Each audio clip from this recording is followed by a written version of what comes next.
Pero nahanap yung nanay ko na matagal ko nang tinapon, pinunit, hindi ko na ba yun natagpuan. Ano nga pala yun? Ako? Natapon. Ako yung nata...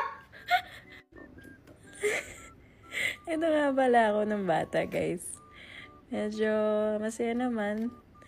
Pero ito yung... Kinalbo nila ako ng bata ako. Ikaw daw may gusto niyan. Sa tingin mo, nakakapag-isip ako niyan ng tamang desisyon. Naingit ka daw kay bro.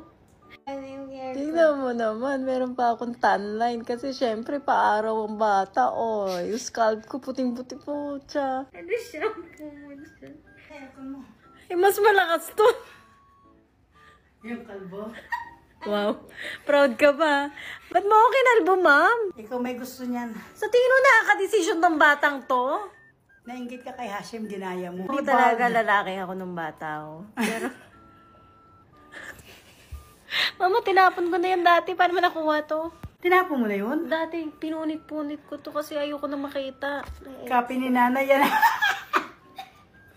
Ang ganda-ganda, oh, di ba? Oh, oh.